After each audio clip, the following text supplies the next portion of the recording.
السلام علیکم ورحمۃ اللہ وبرکاتہ نحمدہ ونصلی علی رسولہ الکریم اما بعد رب اشرح لی صدری ویسر لی امری واحلل عقدۃ من لسانی یفقہوا قولی رب یسر ولا تعسر وتمم بالخیر وبک نستعین آمین یا الہی آمین۔ امید ہے آپ سب لوگ خیر سے ہوں گے۔ اللہ کے حکم سے آج ہم 14واں پارہ سٹارٹ کر رہے ہیں۔ 14واں پارہ سورہ الحجر سے سٹارٹ ہو رہا ہے۔ اس کی آیت 1 سے 2 میں دیکھتے ہیں۔ تو بسم اللہ کرتے ہیں۔ اعوذ باللہ من الشیطان الرجیم، بسم اللہ الرحمن الرحیم۔ الف لام را تلک آیات الکتاب وقرآن مبین۔ اس میں دیکھتے ہیں ان آیات میں قرآن کریم کو ایک واضح کتاب قرار دینے کے بعد فرمایا کہ ان قریب کافر حسرت سے کہیں گے کاش ہم بھی مسلمان ہوتے۔ اس کے حوالے سے ترمذی شریف کی ایک حدیث ہے کہ جب توحید کا عقیدہ رکھنے والے جہنم سے نکالے اور جنت میں داخل کیے جائیں گے تو اس وقت کافر یہ آرزو کریں گے کاش وہ بھی مسلمان ہوتے۔ نبی کریم صلی اللہ علیہ وسلم کو آگاہ فرمایا کہ فی الحال یہ کافر کھا پی رہے ہیں، مزے اڑا رہے ہیں اور لمبے چوڑے منصوبے تیار کر رہے ہیں۔ ان کے لیے یہ 4 دن کی چاندنی ہے، ان قریب ان کے لیے ہمیشہ ہمیشہ کی اندھیری رات آنے والی ہے۔ اس کے بعد آیات 3 سے 8 کا مضمون ہے کہ نافرمانوں کے لیے عذاب کا وقت طے ہے۔ ان آیات میں فرمایا کہ ہم نے جس قوم کو بھی ہلاک کیا اس کے لیے عذاب کا وقت طے تھا، پھر وہ عذاب کو معین وقت پر آنے سے نہ روک سکے۔ کافر انتہائی گستاخانہ انداز میں نبی کریم صلی اللہ علیہ وسلم کو مجنون قرار دے رہے ہیں، ان سے فرشتوں کو سامنے لانے کا مطالبہ کر رہے ہیں۔ جس روز فرشتے اللہ نے نازل کر دیے اس روز کافروں کے لیے اچھی خبر نہ ہوگی، جیسا کہ بعد میں بدر میں فرشتوں کا نزول ہوا اور پھر کافر ذلت آمیز ہلاکت سے دوچار ہوئے۔ پھر آیت 9 میں ہے کہ اللہ قرآن کی حفاظت خود کرے گا۔ عظمت قرآن کے حوالے سے یہ بہت اہم آیت ہے۔ اس آیت میں اللہ نے بڑے جلالی انداز میں فرمایا کہ ہم ہی نے قرآن مجید نازل کیا ہے، ہم ہی اس کی حفاظت کرنے والے ہیں۔ غیر مسلم بھی تسلیم کرتے ہیں کہ قرآن حکیم کا متن محفوظ ہے اور یہ وہی ہے جو حضرت محمد صلی اللہ علیہ وسلم نے اپنے ساتھیوں کو لکھایا اور یاد کرایا تھا۔ اس کے بعد آیات 10 سے 15 کا مضمون ہے ہر دور میں اکثریت ایمان سے محروم رہتی ہے۔ ان آیات میں نبی صلی اللہ علیہ وسلم کو ذہنی طور پر تیار کیا گیا کہ آپ صلی اللہ علیہ وسلم کے مخاطبین کی اکثریت حق واضح ہونے کے باوجود ایمان نہیں لائے گی۔ ماضی میں بھی قوموں کی روش یہی رہی، اگر مشرکین مکہ کے لیے آسمان سے ایک دروازہ کھول دیا جائے اور وہ اس کے ذریعے آسمان پر چڑھتے رہیں تب بھی وہ ایمان نہ لائیں گے، بلکہ اللہ کی اس قدرت کو بھی جادو قرار دے دیں گے۔ لہٰذا نبی کریم صلی اللہ علیہ وسلم کو ان لوگوں کے ایمان نہ لانے پر غمگین نہیں ہونا چاہیے۔ اس کے بعد آیت 16 سے 22 کا مضمون ہے اللہ کی قدرت کے شاہکار۔ ان آیات میں اللہ کی قدرت کے کئی شاہکاروں کا ذکر ہے۔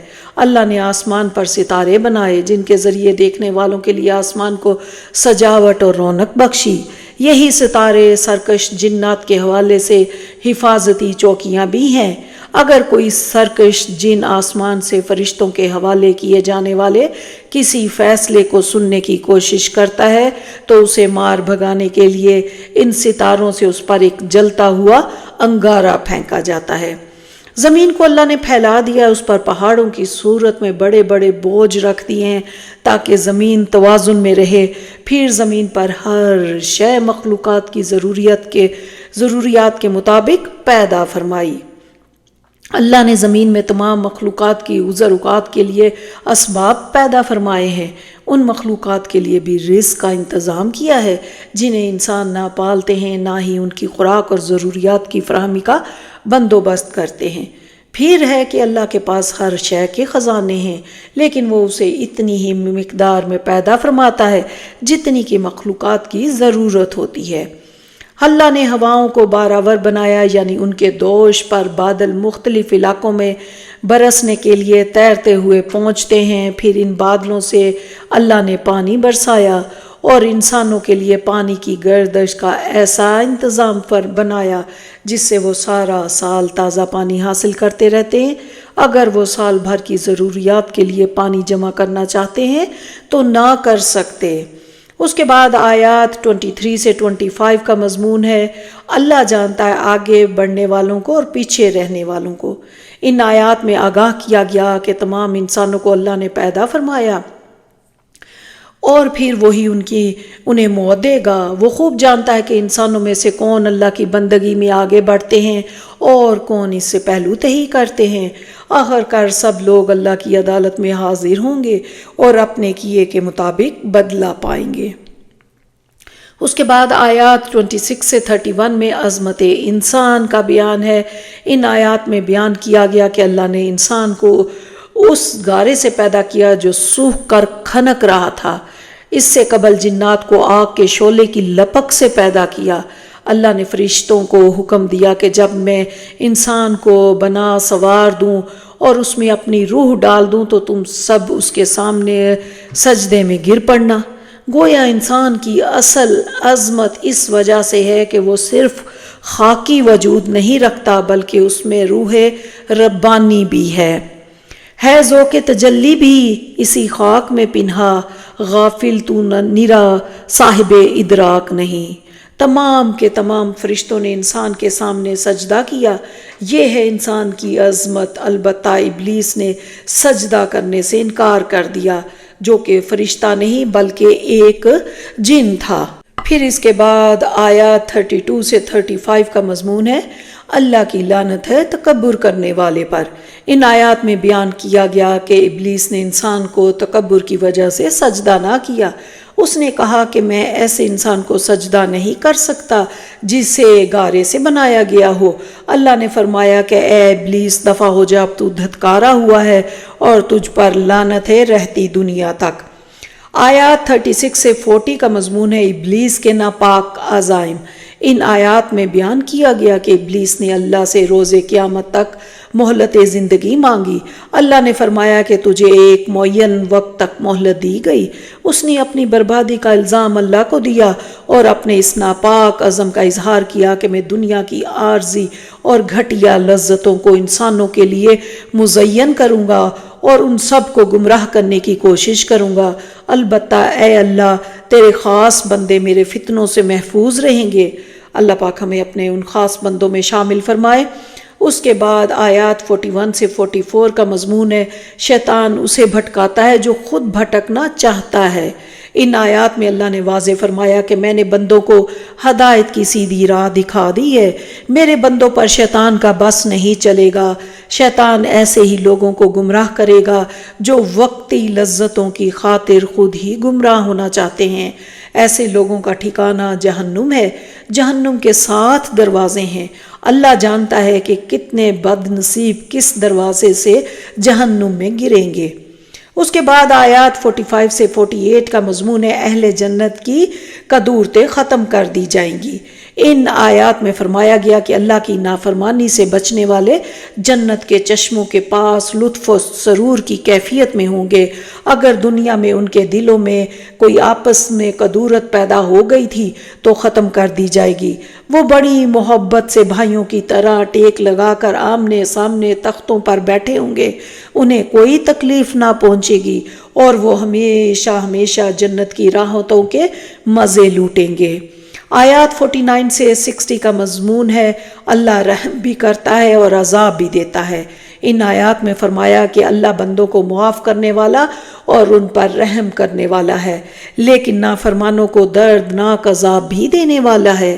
اس کی ان دونوں شانوں کا مظہر ہے کہ اس نے اپنے فرشتوں کے ذریعے حضرت ابراہیم کو اپنی رحمت کی بشارت ایک بیٹے کی پیدائش کے حوالے سے دی، پھر انہی فرشتوں کے ذریعے حضرت لوط کی نافرمان بیوی اور سرکش قوم پر بدترین عذاب نازل فرمایا۔ آیات 61 سے 77 کا مضمون ہے قوم لوط پر اللہ کا عذاب۔ ان آیات میں بیان کیا گیا کہ اللہ نے فرشتوں کو خوبصورت لڑکوں کی صورت میں حضرت لوح کی قوم پر عذاب نازل کرنے کے لیے بھیجا۔ قوم جو ہم جنس پرستی کے گناہ میں مبتلا تھی دیوانہ وار حضرت لوط کے گھر کی طرف دوڑتی ہوئی آئی تاکہ فرشتوں کو اپنی ہوس کا نشانہ بنا سکے۔ حضرت لوط نے قوم کو سمجھایا کہ قوم کی بیٹیوں سے نکاح کر کے جائز طریقے پر اپنی جنسی خواہش کی تسکین کرو۔ قوم نے حضرت لوط کی بات کو حقارت سے رد کر دیا۔ فرشتوں نے حضرت لوط سے فرمایا کہ آپ رات کے پچھلے پہر اپنے اہل خانہ کے ساتھ اس بستی سے نکل جائیں، البتہ آپ کی بیوی نہ نکل سکے گی۔ اس کے بعد اس بستی کو الٹ دیا گیا اور قوم پر کنکریوں کی بارش نازل کی گئی۔ مکہ والوں کو یاد دہانی کرائی گئی کہ قوم لوط کی تباہ شدہ بستی اس سیدھی شاہراہ پر ہے جو مکہ سے شام کی طرف جاتی ہے۔ اس بستی کو دیکھو اور اس کی بربادی سے سبق حاصل کرو۔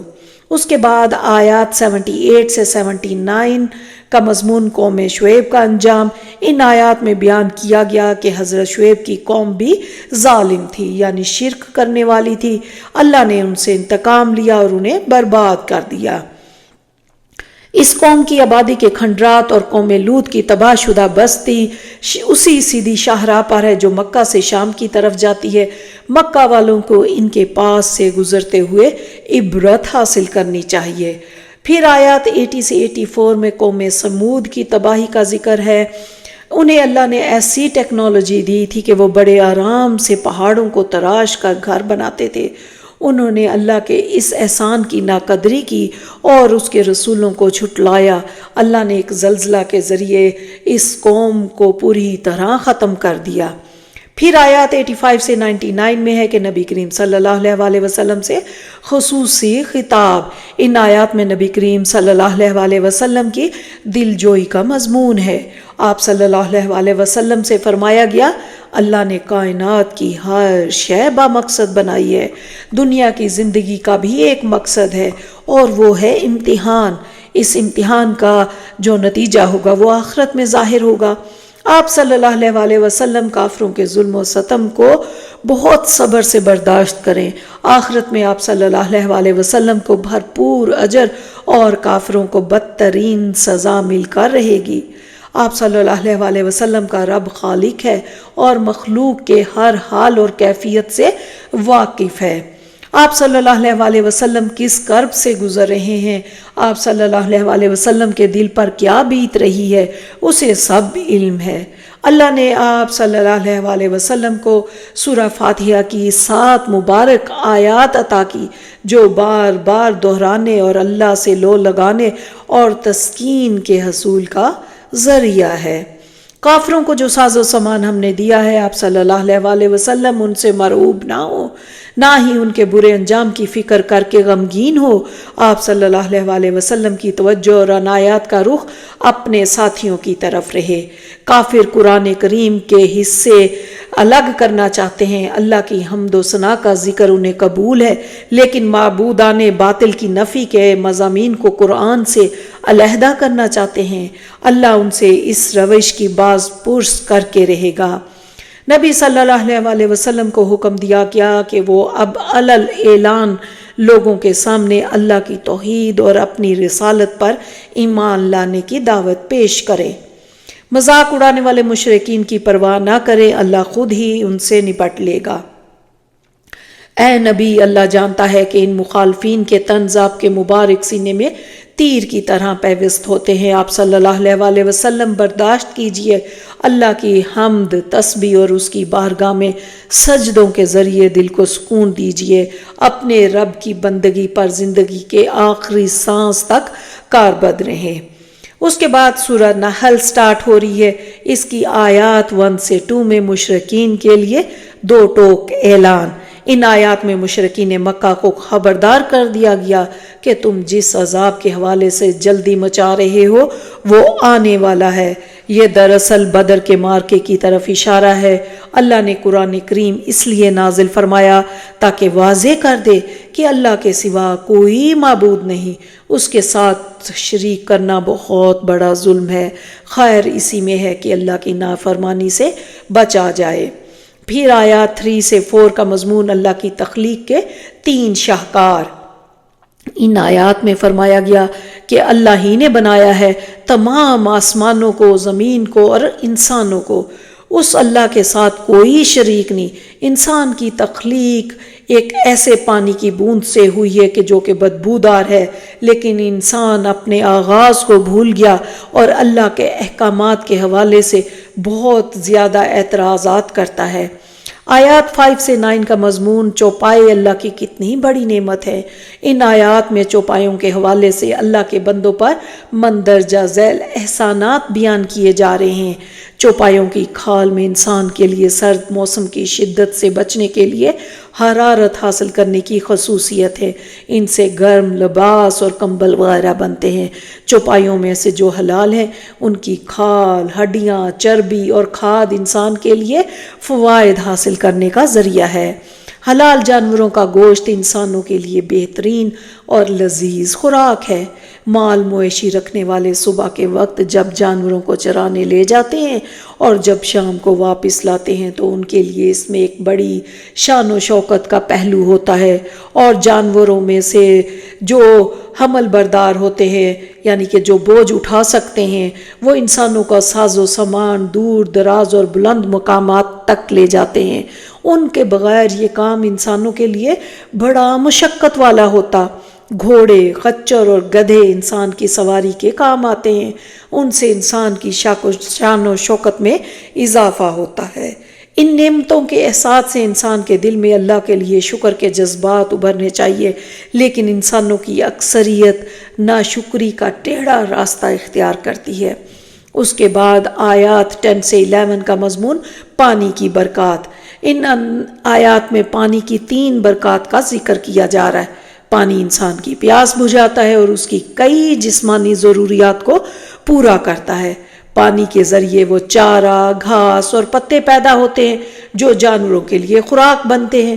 پانی کے ذریعے طرح طرح کی کھیتیاں، زیتون، کھجورے، انگور، کئی قسم کے پھل اور میوے پیدا ہوتے ہیں۔ پھر آیت 12 کا مضمون ہے کہ جہاں ہے تیرے لیے تو نہیں جہاں کے لیے۔ اس آیت میں قدرت کے 5 مظاہر بیان ہوئے ہیں جو سب کے سب انسان کی خدمت کے لیے ہیں۔ رات آرام کے لیے ہے، دن بھاگ دوڑ اور کام کاج کے لیے ہے۔ سورج روشنی، حرارت اور توانائی کی فراہمی دیتا ہے، دن اور سال کا حساب لگانے اور دیگر کئی خدمات بجا لانے کا ذریعہ ہے۔ چاند رات میں روشنی اور مہینوں کا حساب فراہم کرتا ہے۔ ستارے سمتوں کے تعین کے لیے کارآمد ہیں۔ بلا شبہ اللہ نے یہ جہان انسانوں کے لیے بنایا ہے۔ اللہ ہمیں اپنا شکر ادا کرنے کی توفیق عطا فرمائے۔ پھر آیت 13 میں ہم دیکھتے ہیں کائنات کی زینت رنگا رنگی سے ہے۔ اس آیت میں فرمایا جا رہا ہے کہ اللہ نے جو کچھ بھی پیدا کیا اس کے رنگ مختلف ہیں۔ اس رنگا رنگی ہی سے کائنات میں رونق اور خوبصورتی ہے۔ آیت 14 میں انسانوں کے لیے سمندر کی برکات۔ اس آیت میں سمندر سے حاصل ہونے والی برکات کا ذکر ہو رہا ہے۔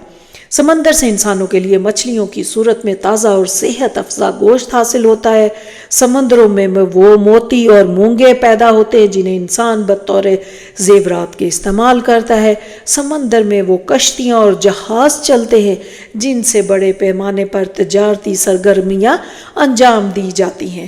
آیات 15 سے 16 کا مضمون ہے زمین پر مظاہر قدرت۔ زمین پر اللہ نے انتہائی وزنی پہاڑ رکھ دیے ہیں تاکہ زمین توازن میں رہے۔ اسی زمین میں اللہ نے نہریں جاری کر دی ہیں تاکہ انسان کو ذاتی استعمال اور زراعت کے لیے پانی میسر آ سکے۔ زمین پر قدرتی راستے بنا دیے ہیں تاکہ منزلوں پر پہنچنے میں سہولت ہو۔ دوران سفر رہنمائی کے لیے ستارے پیدا کیے ہیں تاکہ انسان اپنی منزل پر پہنچ سکے۔ پھر آیت 17 کا جو مضمون ہے کہ خالق کے برابر کوئی نہیں ہو سکتا۔ اس آیت میں فرمایا کہ اللہ نے تو کائنات میں بے شمار مظاہر تخلیق کیے ہیں، جن میں سے ہر ایک اللہ کی قدرت کا انوکھا شاہکار ہے۔ اللہ کے سوا کسی اور نے کچھ بھی نہیں بنایا، کیا کوئی اور اللہ کے برابر ہو سکتا ہے؟ غور تو کرو۔ پھر آیات 18 سے 19 کا مضمون تم اللہ کی نعمتیں شمار نہیں کر سکتے۔ ان آیات میں فرمایا کہ اللہ کی نعمتیں بے شمار ہیں، اگر کوئی گننا چاہے، انہیں شمار کرنا چاہے تو کبھی بھی گن نہیں سکتا۔ لوگ اللہ کے احسانات کو جانتے ہیں لیکن پھر بھی شکر کے ذریعے ان کا اعتراف نہیں کرتے۔ اللہ کو خوب معلوم ہے کہ وہ کیا ظاہر کرتے ہیں اور کیا چھپاتے ہیں۔ اس کے ساتھ ہی آیات 20 سے 23 کا مضمون ہے اپنے جیسے انسانوں کو معبود نہ بناؤ۔ ان آیات میں فرمایا جا رہا ہے کہ جن نیک انسانوں کو ان کے مرنے کے بعد لوگ پکارتے ہیں، ان سے دعائیں کرتے ہیں، انہوں نے کچھ بھی نہیں بنایا بلکہ وہ تو خود اللہ کی مخلوق ہے۔ مرنے کے بعد انہیں یہ بھی معلوم نہیں کہ دوبارہ کب زندہ کیے جائیں گے۔ جو لوگ آخرت میں اللہ کے سامنے جواب دہی کے لیے تیاری نہیں کر رہے، وہی اپنے جرائم کی سزا سے بچنے کے لیے بزرگان دین کا سہارا لیتے ہیں تاکہ ان کی سفارش کے ذریعے خود کو اللہ کی پکڑ سے محفوظ کر لیں۔ ایسے لوگ آج تکبر کرتے ہوئے اللہ کے احکامات کو پامال کر رہے ہیں۔ اللہ خوب جانتا ہے کہ کیا ظاہر کرتے ہیں اور کیا چھپاتے ہیں، اور ان کا انجام نہایت برا ہے۔ اس کے بعد آیات 24 سے 25 کا مضمون گمراہی پھیلانا گناہ جاریہ ہے۔ ان آیات میں فرمایا کہ جب مشرکین سے سوال کیا جاتا ہے کہ نبی پاک صلی اللہ علیہ وسلم پر کیا نازل ہو رہا ہے، وہ کہتے ہیں کہ پچھلے لوگوں کے قصے اور کہانیاں۔ ایسی گمراہی پھیلا کر وہ خود بھی گناہ سمیٹ رہے ہیں اور جن کو گمراہ کر رہے ہیں ان کا وبال بھی اپنے سر لے رہے ہیں۔ بہت برا بوجھ ہے جو وہ اٹھا رہے ہیں۔ اس کے بعد آیات 26 سے 27 کا مضمون ہے کہ اللہ کا ایسا عذاب جس کا گمان تک نہ تھا۔ ان آیات میں فرمایا کہ ماضی میں کئی قوموں نے اللہ کے رسولوں کے خلاف مکر و فریب اور سازشیں کی۔ ان مجرموں پر اللہ کا عذاب ایسی صورت میں آیا کہ انہیں گمان تک نہ تھا۔ اللہ نے ان کی امارات کی وہ مضبوط بنیادیں ہلا دیں جن پر انہیں بڑا اعتماد تھا، پھر وہ چھتیں جنہیں سایہ فراہم کرنے کے لیے بنایا تھا ان پر گر گئیں، ان کی بربادی کا سبب بن گئی۔ یہ دنیا کا عذاب تھا۔ روز قیامت اللہ انہیں ذلیل کرے گا۔ اس روز علم حقیقت جاننے والے پکار اٹھیں گے کہ آج کے دن اصل رسوائی اور لعنت حق کے دشمنوں پر چھائی ہوئی ہے۔ پھر آیات 28 سے 29 کا مضمون قبر جہنم کے گڑھوں میں سے ایک گڑھا ہے۔ ان آیات میں نافرمانوں پر موت کی سختیوں کا ذکر ہے۔ وہ موت کے وقت جان نکالنے پر فرشتوں کے سامنے جھوٹ بولتے ہیں کہ ہم تو کوئی برائی نہیں کرتے تھے۔ فرشتے جواب دیتے ہیں کہ اللہ خوب جانتا ہے کہ تم کیا کر رہے تھے۔ اب داخل ہو جو جہنم کے دروازوں میں، تم ہمیشہ اسی میں رہو گے۔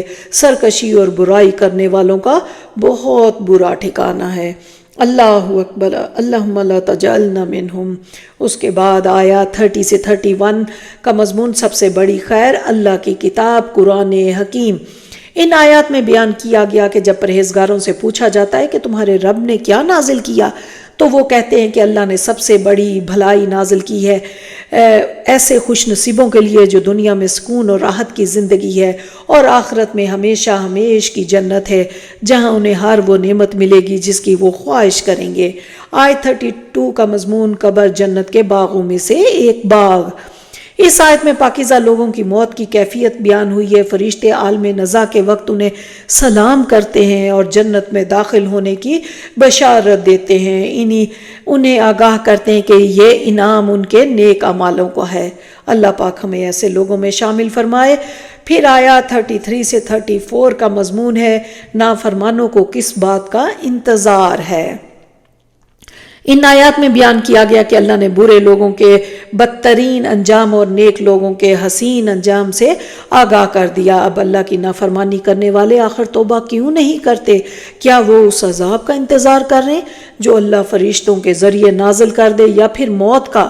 ماضی میں بھی مجرموں کا یہی طور طریقہ رہا، آخر کار ان پر وہ عذاب آ کر رہا جسے وہ مذاق سمجھ رہے تھے۔ آیت 35 کا مضمون شرک کے لیے خوشنما جواز۔ اس آیت میں مشرکین کی طرف سے شرک کے حق میں ایک خوشنما جواز کا ذکر ہے۔ مشرکین کہتے تھے کہ اگر اللہ چاہتا تو ہمیں شرک کرنے اور حلال حرام کے خود ساختہ فیصلے کرنے سے روک دیتا۔ اس کا نہ روکنا اس بات کی دلیل ہے کہ ہمارا طرز عمل اللہ کی طرف سے منظور شدہ ہے۔ جواب دیا گیا کہ شرک کے حق میں اس طرح کے جواز ماضی میں بھی گمراہ لوگ پیش کرتے رہے ہیں۔ اصل حقیقت یہ ہے کہ دنیا میں اللہ نے انسان کو نیکی اور برائی کا اختیار دے دیا ہے۔ نیکی کے عمل میں اللہ کا حکم اور رضا دونوں شامل ہوتی ہیں۔ برائی کے عمل میں اللہ کا حکم تو ہوتا ہے لیکن اس میں اللہ کی رضا شامل نہیں ہوتی۔ رسولوں کا کام حق کو واضح کرنا ہے، لوگوں کو زبردستی حق کی راہ پر لانا نہیں۔ پھر آیات 36 سے 37 کا مضمون رسولوں کی دعوت۔ ان آیات میں فرمایا کہ تمام رسولوں نے اپنی قوموں کو اللہ کی بندگی اور اپنی حاکمیت قائم کرنے والے سرکشوں کے خلاف بغاوت کی دعوت دی۔ کچھ لوگوں نے یہ دعوت قبول کی اور اکثر نے ٹھکرا دی۔ رسولوں کی خواہش تو یہ تھی کہ سب لوگ ایمان لے آئیں، لیکن اللہ کی سنت ہے کہ جو گمراہی کی راہ اختیار کرنا چاہتا ہے تو اللہ اسے زبردستی ہدایت نہیں دیتا۔ پھر آیات 38 سے 40 کا مضمون اللہ جھوٹوں کو گھر تک پہنچائے گا۔ ان آیات میں آگاہ کیا گیا کہ کفار قسمیں کھا کر کہتے ہیں کہ مرنے کے بعد وہ دوبارہ زندہ نہیں کیے جائیں گے، لیکن اللہ ایسا ضرور کرے گا۔ اس طرح ثابت ہو جائے گا کہ کافر جھوٹے ہیں، پھر انہیں ان کی بدعمالیوں کی سزا دی جائے گی۔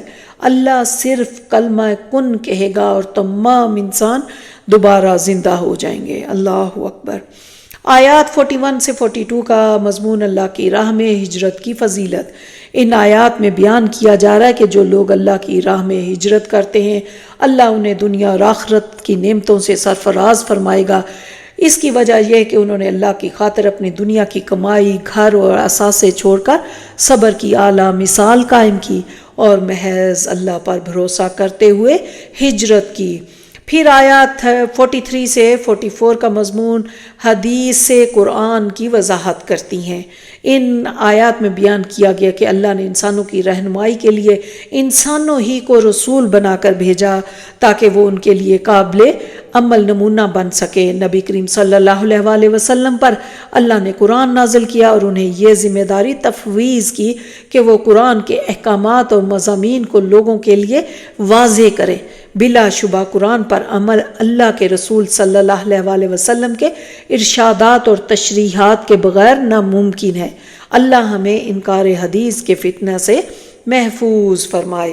پھر آیات 45 سے 47 کا مضمون اللہ کے عذاب سے ہر وقت ڈرتے رہو۔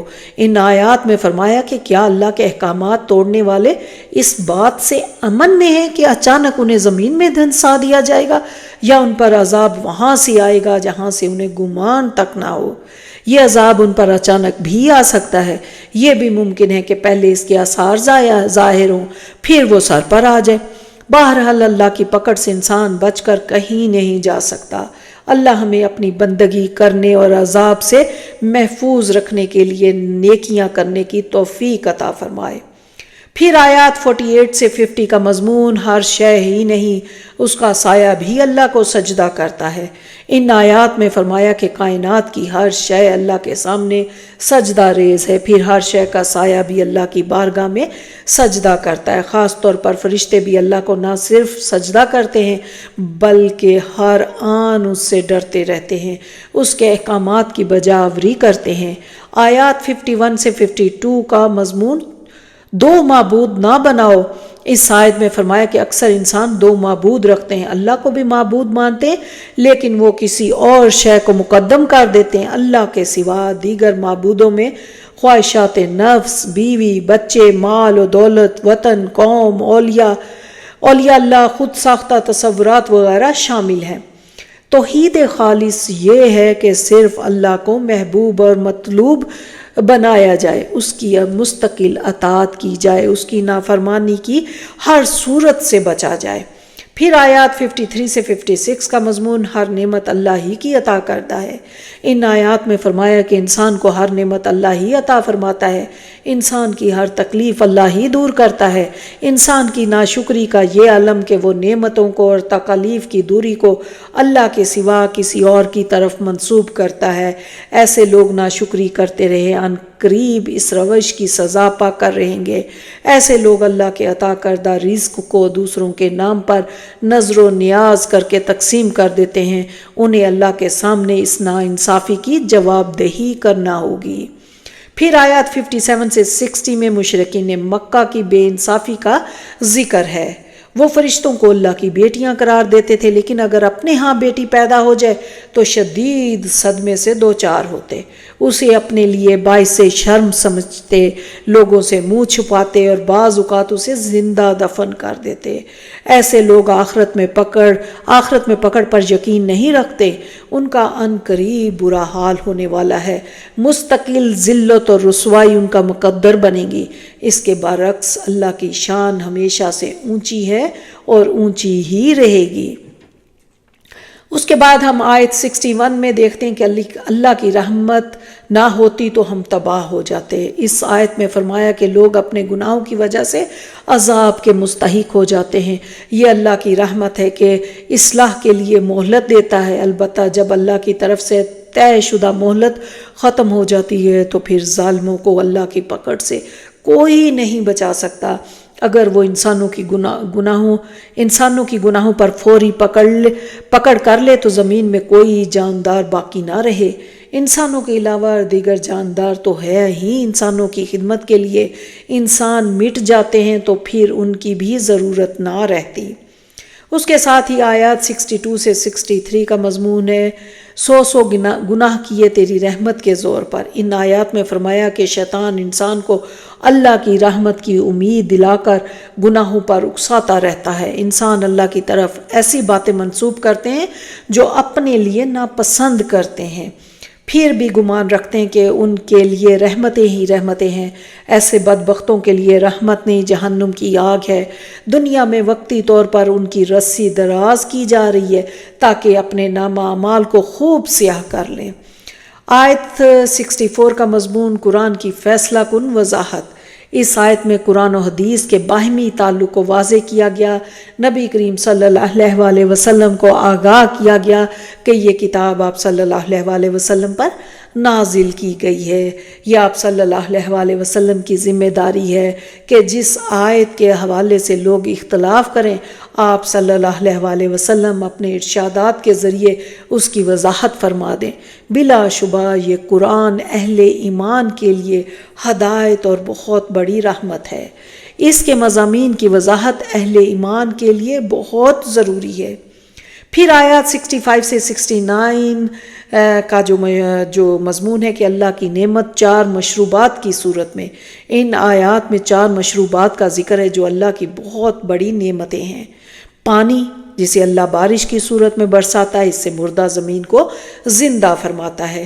خالص دودھ، جسے اللہ جانوروں کے گوبر و خون کے درمیان سے نکالتا ہے، جو بھرپور غذائیت اور لذت کا پیکر ہے۔ کھجوروں اور انگوروں سے حاصل ہونے والا پاکیزہ مشروب یعنی رس، ان پھلوں سے شراب بھی کشید کی جاتی ہے لیکن وہ حرام ہے۔ پھر شہد کی مکھی کے بطن سے خارج ہونے والا شہد، جس کے ذائقہ اور رنگ جس کا مختلف ہوتے ہیں لیکن اس میں انسانوں کے کئی امراض کی شفا ہے۔ یہ اللہ کی قدرت کا عجیب نمونہ ہے کہ شہد کی مکھی مختلف پھلوں کا رس چوستی ہے، پھر اسے شہد جیسے مفید مشروب میں تبدیل کر دیتی ہے۔ آیت 70 انسان کی بے بسی۔ اس آیت میں انسان کی بے بسی اور لاچاری کا ذکر ہے۔ اللہ ہی اسے پیدا فرماتا ہے، جب چاہتا ہے اسے موت دے دیتا ہے۔ بعض انسان عمر کی اس حد تک پہنچ جاتے ہیں کہ ذہنی طور پر حاصل کردہ علم بھول جاتے ہیں، جسمانی طور پر دوسروں کے محتاج ہو جاتے ہیں۔ صرف اللہ ہی ہے جو علم کامل رکھتا ہے اور ہر اعتبار سے قادر مطلق ہے۔ انسان کا معاملہ تو یہ ہے کہ لائی حیات آئے، قضا لے چلی چلے، اپنی خوشی آئے نہ اپنی خوشی چلے۔ پھر آیت 71 کا جو مضمون ہے کہ شرک کی نفی ایک واضح مثال سے، اس آیت میں پوچھا گیا کہ کیا کوئی آقا اپنا آدھا مال اپنے غلام کو دے کر اسے اپنے برابر کی مالی حیثیت دیتا ہے؟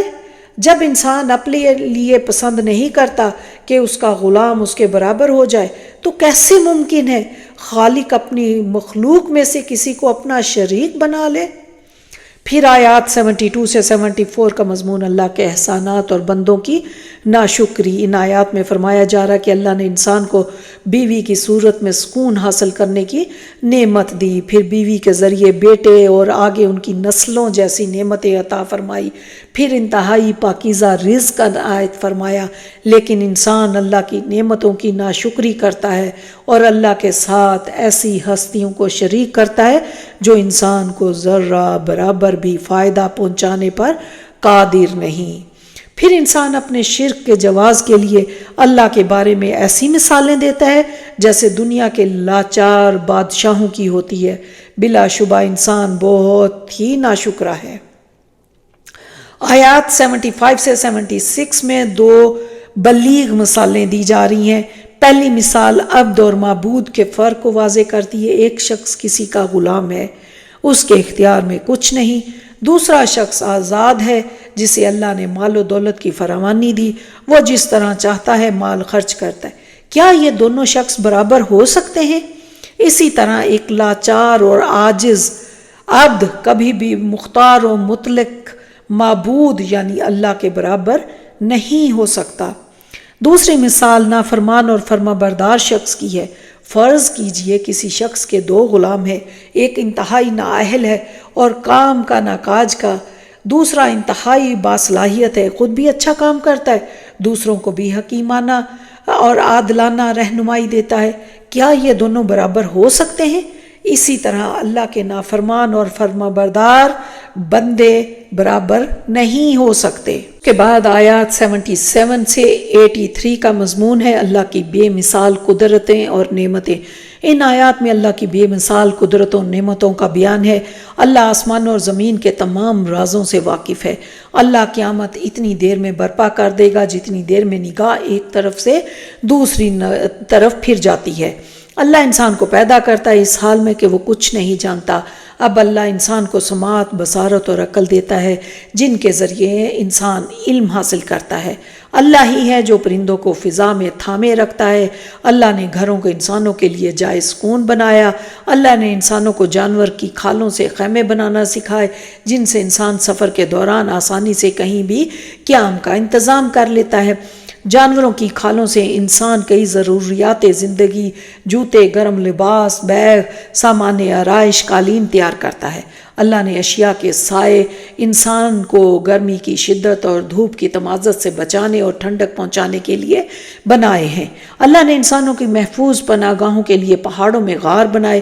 اللہ نے انسانوں کو ایسے لباس بنانا سکھائے جو اسے گرمی کی شدت اور جنگ کے دوران ہتھیاروں کے وار سے محفوظ رکھتے ہیں۔ افسوس ہے انسانوں پر کہ وہ اللہ کی نعمتوں کو پہچانتے ہیں لیکن پھر بھی شرک اور نافرمانی سے اللہ کی ناشکری کرتے ہیں۔ پھر آیات 84 سے 85 امت کے خلاف رسولوں کی گواہی۔ ان آیات میں فرمایا کہ روز قیامت ہر رسول اپنی امت کے خلاف گواہی دے گا، یعنی وہ کہے گا کہ میں نے ان تک دین پہنچانے کا حق ادا کر دیا، اب انہوں نے اگر عمل نہیں کیا تو یہ خود ذمہ دار ہیں۔ اب نافرمانوں کو اجازت نہیں دی جائے گی کہ وہ اللہ کے سامنے کوئی رحم کی اپیل کر سکیں۔ عذاب ان کا مقدر ہوگا جس میں نہ کوئی کمی کی جائے گی نہ ہی کوئی وقفہ ہوگا۔ اللہ ہمیں اس محرومی سے بچائے۔ پھر آیات 86 سے 88 جس کا مضمون ہے جن پر تقیہ تھا۔ ان آیات میں آگاہ کیا گیا کہ شرک کرنے والے روز قیامت جب ان اولیاء اللہ کو دیکھیں گے جن سے دعائیں کرتے تھے تو کہیں گے اے اللہ یہ ہیں ہمارے شرکاء جن سے ہم دعائیں مانگا کرتے تھے۔ اولیاء اللہ ان مجرموں کے جرائم سے اعلان لا تعلقی کریں گے اور اللہ کے سامنے اپنی عاجزی اور بے بسی کا اظہار کریں گے۔ اب شرک کرنے والوں کو ایسے عذاب سے دوچار ہونا ہوگا جو مسلسل بڑھتا چلا جائے گا۔ پھر آیت 89 میں نبی کریم صلی اللہ علیہ وآلہ وسلم کی امت کے خلاف گواہی کا ذکر ہے کہ نبی کریم صلی اللہ علیہ وسلم اپنی امت کے خلاف گواہ کے طور پر پیش ہوں گے۔ نبی کریم صلی اللہ علیہ وسلم نے امت تک اللہ کی وہ کتاب پہنچا دی جس میں ہر بات کی وضاحت، رہنمائی، سامان رحمت اور بشارت ہے۔ اگر اب بھی امت میں سے جو بد نصیب اللہ کے احکامات پر عمل نہیں کرتے تو ان کے خلاف نبی صلی اللہ علیہ وسلم کی گواہی فیصلہ کن ہوگی۔ ایسے لوگ واقعی عذاب کے مستحق ہیں۔ پھر آیت 90 کا مضمون اللہ کی پسند اور ناپسند۔ اس آیت میں آگاہ کیا گیا کہ اللہ 3 باتوں کو پسند فرماتا ہے اور ان کا حکم دیتا ہے، یعنی عدل کرنے کا، عدل سے بڑھ کر احسان کرنے کا اور قرابت داروں کے حقوق ادا کرنے کا۔ اللہ 3 باتوں کو ناپسند فرماتا ہے اور ان سے روکتا ہے، یعنی بے حیائی، ہر طرح کی برائی اور زیادتی۔ یہ احکامات اس لیے تاکہ لوگ انہیں ہر وقت یاد رکھیں۔ پھر آیات 91 سے 94 کا مضمون معاہدات کی پاسداری کا حکم۔ ان آیات میں مسلمانوں کو حکم دیا گیا کہ وہ کسی بھی گروہ سے کیے گئے معاہدوں کی پاسداری کریں۔ تمہارے ہر معاہدے پر اللہ گواہ ہوتا ہے۔ کسی گروہ سے معاہدہ کر کے پھر اس کی جاسوسی یا اندرون خانہ اس کے خلاف سازشیں نہ کرو۔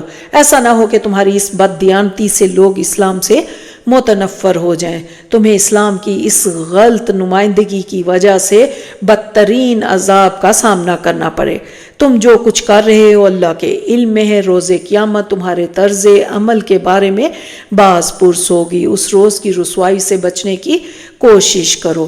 پھر آیات 95 سے 96 کا مضمون عارضی مفادات کے تحت معاہدات کا سودا نہ کرو۔ ان آیات میں فرمایا گیا کہ عارضی اور وقتی فوائد حاصل کرنے کے لیے اللہ سے کیے گئے عہد بندگی کی خلاف ورزی نہ کرو۔ دنیا میں جو قیمت ملے گی وہ عارضی اور گھٹیا ہے، جبکہ عہد کی پاسداری پر اللہ سے ملنے والا اجر دائمی اور بہتر ہے۔ آیت 97 میں ہے کہ پاکیزہ زندگی اللہ کا انعام۔ اس آیت میں فرمایا کہ جو فرد خواہ مرد ہو یا عورت خلوص کے ساتھ نیک اعمال کرے گا، اللہ اسے ایک پرسکون پاکیزہ زندگی عطا فرمائے گا۔ ایسی زندگی جس میں اس کا ضمیر مطمئن ہوگا کہ میرا دامن اللہ کی نافرمانیوں سے پاک ہے۔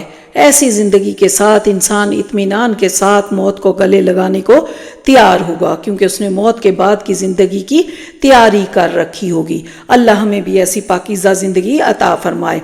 اس کے بعد آیت 98 سے 100 کا مضمون شیطان کا وار کس پر کارگر ہوتا ہے۔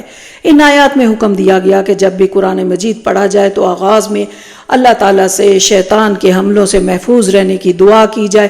شیطان نہیں چاہے گا کہ ہمیں قرآن حکیم سے ہدایت نصیب ہو۔ جو لوگ اللہ پر بھروسہ کرتے ہیں وہ شیطان کے موار سے محفوظ رہتے ہیں۔ اس لیے تعوذ و تسمیہ ضرور پہلے قرآن مجید سٹارٹ کرنے سے پہلے ضرور پڑھنا چاہیے۔ البتہ جن کا بھروسہ اسباب پر ہوتا ہے اور احکامات شریعت سے گریز کے لیے کوئی جواز تلاش کر رہے ہوتے ہیں، وہی شیطان کے جال میں پھنستے ہیں۔ پھر آیت 101 سے 105 کا قرآن مجید پر اعتراضات کا جواب۔ ان آیات میں قرآن حکیم پر 2 اعتراضات کا جواب دیا گیا۔ مخالفین کو اس بات پر اعتراض تھا کہ قرآن جب اللہ کا کلام ہے تو اس کی آیات منسوخ کیوں کی جاتی ہیں؟ کیا اللہ کے احکامات میں کمی رہ جاتی کہ اللہ کو پھر تبدیل شدہ حکم نازل کرنا پڑتا ہے؟ اس سے ثابت ہوتا ہے کہ یہ اللہ کا نہیں بلکہ معاذ اللہ محمد کا خود ساختہ کلام ہے۔ اس کے جواب میں ارشاد فرمایا گیا کہ اس کلام کو اللہ کے حکم سے حضرت جبرائیل نے نازل کیا ہے۔ یہ اللہ کی رحمت کا مظہر ہے کہ وہ اپنے بندوں کو سہولت کے لیے پہلے ایک ایسا حکم دیتا ہے جس پر عمل کرنا آسان ہو۔ بعد میں جب بندے ایک درجے میں اس پر عمل کے عادی ہو جاتے ہیں تو پھر حتمی حکم نازل فرماتا ہے۔ آیات کی منسوخی اللہ کی کمزوری نہیں بلکہ بندوں کے لیے سہولت اور بالتدریج عمل میں ترقی کی خاطر ہے۔ دوسرا اعتراض مخالفین کا ایک بہتان کی صورت میں تھا۔ وہ کہتے تھے کہ ایک غلام حضرت محمد صلی اللہ علیہ وسلم کو اس کلام کی املا کراتا ہے۔ جس غلام کی طرف اشارہ کرتے تھے اس کی زبان عجمی تھی۔ جواب دیا گیا کہ آخرت میں جواب دہی کا یقین نہ رکھنے والے ایسا جھوٹ بول سکتے ہیں، ایسے لوگوں کے لیے دردناک عذاب ہے۔ پھر آیات 106 سے 109 میں کہ مرتد کی مذمت۔ ان آیات میں فرمایا جو کہ ایمان لانے کے بعد دوبارہ کافر ہو گیا تو ایسے لوگوں پر اللہ کا غضب نازل ہوگا اور وہ شدید عذاب سے دوچار ہوں گے۔ ان لوگوں نے دنیا کی عارضی لذتوں کو ترجیح دی اور آخرت کی ابدی نعمتوں کو نظر انداز کر دیا۔ اب اللہ ان کے دلوں، آنکھوں اور کانوں پر مہر لگا دے گا، یہ حق کو قبول کرنے سے محروم کر دیے جائیں گے۔ ایسے ہی لوگ آخرت میں بدترین خسارے میں ہوں گے۔ البتہ اگر کوئی مجبوراً جان بچانے کے لیے کلمہ کفر کہہ دے لیکن اس کے دل میں ایمان ہو تو اللہ بخشنے والا اور رحم کرنے والا ہے۔ پھر آیت 110 کا مضمون ہے کہ ان آیت میں ان باہمت صحابہ کرام کی تعریف کی گئی جنہوں نے بڑی استقامت کے ساتھ مشرکین مکہ کے ظلم و ستم کو برداشت کیا، پھر اپنا سب کچھ مکہ میں چھوڑ کر مدینہ کی طرف ہجرت کی۔ البتہ انہیں آگاہ کر دیا گیا کہ یہ نہ سمجھنا کہ ہجرت کے بعد مشکلات کا دور ختم ہو گیا، اب تو اللہ کی راہ میں جنگ کا حکم آئے گا اور تمہیں جان ہتھیلی پر رکھ کر میدان میں آنا ہوگا۔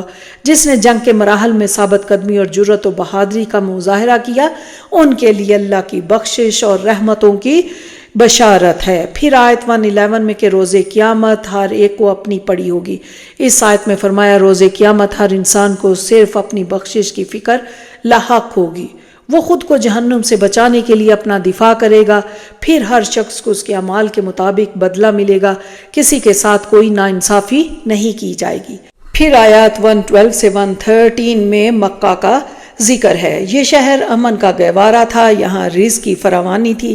اس شہر میں بسنے والی اکثریت نے نبی کریم صلی اللہ علیہ وسلم کی دعوت کو ٹھکرا کر اللہ کی نعمتوں کی ناقدری کی۔ اب اللہ نے ان پر بھوک اور خوف کا عذاب مسلط کر دیا۔ اس کے بعد آیات 114 سے 118 میں ہے کہ حلال اور حرام رزق کے حوالے سے ہدایت۔ ان آیات میں حکم دیا گیا کہ اللہ کا عطا کردہ حلال اور پاکیزہ رزق ہی کھانا چاہیے۔ اس رزق سے استفادہ کے بعد اللہ کا شکر ادا کرنا چاہیے اور جو توانائی حاصل ہوئی اسے اللہ کی بندگی میں لگانا چاہیے۔ اللہ نے مردار، خون، خنزیر کا گوشت اور ایسا کھانا حرام کر دیا ہے جسے اللہ کے سوا کسی اور کے نام پر نذر کیا گیا ہو۔ جو لوگ بلا دلیل اللہ کی حلال کردہ شے کو حرام قرار دیں گے یا حرام کو حلال کہیں گے وہ کبھی بھی اللہ کے ہاں فلاح نہیں پائیں گے۔ ایسے لوگوں کے لیے دردناک عذاب ہے۔ پھر آیات 119 سے 120 میں یہودیوں کے لیے سزا۔ ان آیات میں بیان کیا گیا کہ یہودیوں پر ان کی سرکشی کی وجہ سے بعض چیزیں حرام کر دی گئیں جن کا ذکر سورہ انعام آیت 146 میں کیا جا چکا ہے۔ البتہ ان میں سے اب بھی اگر کوئی اپنی غلط روش پر نادم ہو کر توبہ کرے تو اللہ بہت بخشنے والا اور رحم کرنے والا ہے۔ پھر آیات 121 سے 123 میں حضرت ابراہیم اپنی ذات میں ایک امت تھے۔ ان آیات میں حضرت ابراہیم کی عظمت بیان کی گئی۔ فرمایا کہ وہ اپنی ذات میں اللہ کی فرما بردار امت کا درجہ رکھتے تھے، اللہ کا ہر حکم ماننے والے، اس کی ہر نعمت کا شکر ادا کرنے والے۔ انہوں نے کسی بھی اعتبار سے کسی محبت کو اللہ کی محبت کے برابر نہیں کیا، گویا ہر طرح کے شرک سے محفوظ رہے۔ اللہ نے انہیں دنیا میں بھی عزت دی اور وہ آخرت میں بھی عظیم مقام پر فائز ہوں گے۔ نبی کریم صلی اللہ علیہ وسلم کو حکم دیا گیا کہ وہ بھی حضرت ابراہیم کے اسوہ کی پیروی کریں اور اللہ کے ہر حکم کے سامنے سر تسلیم خم کر دیں۔ آیت 24 میں اللہ کے نزدیک افضل دن جمعہ کا ہے۔ اس آیت میں واضح کیا گیا کہ اللہ کے نزدیک سبت کا نہیں بلکہ جمعہ کا دن افضل ہے۔ البتہ یہود نے جب جمعہ کے دن کے حوالے سے اختلاف کیا تو اللہ نے ان کے لیے ہفتے کا دن مقرر کر دیا تاکہ وہ اس دن کو اللہ کی یاد میں بسر کرے۔ ان کے پیدا کردہ اختلاف کا فیصلہ روز قیامت کر دیا جائے گا۔ آیت 125 میں دعوت دین کی 3 سطحیں۔ اس میں معاشرے کے ذہین اور سوچنے سمجھنے والے لوگوں کو حکمت یعنی دلائل کے ساتھ اللہ کی راہ کی طرف بلایا جائے، عوام الناس کو درد بھرے نصیحت سے احکامات الہی بجا لانے پر متوجہ کیا جائے، فتنہ اٹھانے والے عناصر سے عمدگی اور شائستگی سے بحث کی جائے اور ان کے اٹھائے گئے فتنوں کا جواب دیا جائے تاکہ سادہ لوگ ان فتنوں کے اثرات سے محفوظ رہ سکیں۔ پھر آیات 126 سے 128 کا مضمون صبر اور تقوی کی اہمیت۔ ان آیات میں فرمایا گیا اگر تم زیادتی کا بدلہ لو تو صرف اسی قدر لو جس قدر تم پر ظلم کیا گیا ہے، البتہ اگر صبر کرو تو یہ زیادہ بہتر ہے۔ بلا شبہ صبر اور استقامت کی توفیق اللہ ہی کی طرف سے ملتی ہے۔ جو لوگ صبر اور تقوی کی روش اختیار کرتے ہیں وہی نیکوکار ہیں، ایسے ہی لوگوں کو اللہ کی نصرت اور قربت حاصل ہوتی ہے۔ اللہ ہمیں بھی اپنی نصرت اور قربت عطا فرمائے۔ یہاں پر 14واں پارہ مکمل ہوتا ہے اور اب ہم آخر میں اس میں اپنے لیے عمل اور غور و فکر کے کچھ پوائنٹس دیکھ لیتے ہیں۔ سب سے پہلے یاد رکھیں کہ دنیا کی خواہشات آخرت کو بھلانے کا سبب بن جاتی ہیں۔ حسن بصری کہتے ہیں جب بندہ اپنی آرزوؤں کو لمبا کر لیتا ہے تو اس کے عمل خراب ہو جاتے ہیں۔ اللہ کو ہر گھڑی یاد رکھنے والے مخلص اور صراط مستقیم پر رہنے والوں پر شیطان کا زور نہیں چلے گا۔ یاد رکھیں کہ ایمان خوف اور امید کے درمیان ہوتا ہے۔ قرآن کو سمجھے تو دین کے علم سے دل روشن ہوں گے۔ لوگوں کی فضول باتوں سے اگر دل تنگ پڑنے لگے تو اس کا علاج اللہ کی تسبیح بیان کرنے اور نماز میں ہے۔ سورہ نحل کا ایک نام سورۃ النعم بھی ہے، یعنی نعمتوں والی سورت۔ اللہ تعالیٰ نے اس میں اپنی نعمتوں کے حصول اور قواعد بیان کیے ہیں۔ اس سورت میں اللہ کی توحید کے دلائل اور بے شمار نعمتوں کا ذکر ہے جو انسان کے لیے مسخر کیے گئے ہیں۔ انسان ان سے فائدہ اٹھاتا ہے، لذت پاتا ہے۔ اس میں زمین اور آسمان، انسان کی تخلیق، مویشی جانور، گھوڑوں خچروں کی تخلیق، آسمان سے پانی، درختوں، کھیت، زیتون، کھجور، انگور، ثمرات کی تخلیق اور فوائد کے ذکر کے بعد فرمایا کہ یہ نشانیاں ہیں ان لوگوں کے لیے جو غور و فکر کرتے ہیں۔ رات، دن، سورج، چاند، ان میں بھی نشانیاں ہیں۔ بے شک ان میں نشانیاں ہیں عقل والوں کے لیے۔ اور زمین میں مختلف رنگ کی چیزیں پیدا کی ہیں، اس میں نشانیاں ہیں نصیحت قبول کرنے والوں کے لیے۔ سمندری مخلوقات اور اس میں حاصل شدہ فوائد، گوشت، زینت کی چیزیں ہیں۔ اللہ کا فضل چاہو اور اس کا شکر ادا کرو۔ زمین میں پہاڑ، نہریں، راستے بنائے تاکہ تم رہنمائی حاصل کرو اور راہ پاؤ، لعلکم تہتدون تاکہ تم ہدایت پاؤ۔ نعمتوں کے بعد فرمایا پھر بھی تم نصیحت حاصل نہیں کرتے۔ اس پارے میں اللہ نے فرمایا اگر تم اللہ کی نعمتوں کو گننا چاہو تو گن نہیں سکتے۔ اللہ کو ایک الہ نہ ماننے والے، آخرت کا انکار کرنے والوں کے لیے برا انجام ہے اور ایسے متکبرین کو اللہ پسند نہیں کرتا۔ پھر جنت میں جانے والوں کی صفات بتائی گئی ہیں جن پر غور و فکر لازمی ہے کہ وہ متقین ہوں گے، محسنین ہوں گے، طیبین ہوں گے۔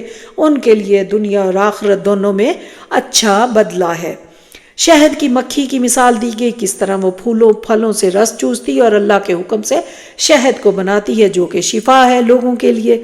غور و فکر کرنے والوں کے لیے اس میں نشانیاں اور ایک خوبصورت سبق ہے کہ پس اپنے رب کی ہموار کی ہوئی راہوں پر چلتے رہیں۔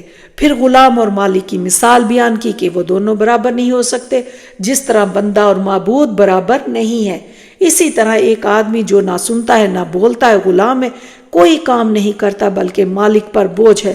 دوسرا وہ ہے جو عدل کا حکم دیتا ہے، صراط مستقیم پر چلتا ہے۔ کیا وہ دونوں برابر ہو سکتے ہیں؟ ہرگز نہیں۔ تلاوت قرآن سے پہلے استعاذہ اور تعوذ کا پڑھنے کا حکم ہے تاکہ شیطان کی اکساہٹوں اور وسوسوں سے بچا جا سکے۔ اللہ کی بے شمار نشانیاں جو کائنات میں ہمارے ارد گرد بکھری ہوئی ہیں، سوچیں ذرا، کیا ہم ان پر غور کرتے ہیں؟ کیا ہم سنتے ہیں، عقل سے کام لیتے ہیں، غور و فکر کرتے ہیں؟ کیا ہم سچا ایمان رکھتے ہیں؟ اسی طرح وہ اللہ تم پر اپنی نعمتوں کی تکمیل کرتا ہے، شاید کہ تم فرما بردار بنو۔ ان پر خوب غور کریں کہ کیا ہم اللہ کے فرما بردار ہیں۔ آخر میں حضرت ابراہیم کی مثال دی گئی، ان کی صفات بیان کی۔ اللہ تعالیٰ نے انہیں اپنے لیے منتخب کیا، چن لیا، دنیا میں بہت بھلائیاں عطا فرمائی، بے شک وہ آخرت میں بھی صالحین میں سے ہیں۔ اللہ تعالیٰ ہمیں اللہ کی دی ہوئی نعمتوں کی قدر کرنے کی توفیق عطا فرمائے، ہم یکسوئی سے اس کی عبادت کریں اور وہ ہمیں اپنے شکر گزار بندوں میں شامل کرے، آمین۔ ربنا تقبل منا انک انت السمیع العلیم وتب علینا انک انت التواب الرحیم۔ السلام علیکم ورحمۃ اللہ وبرکاتہ۔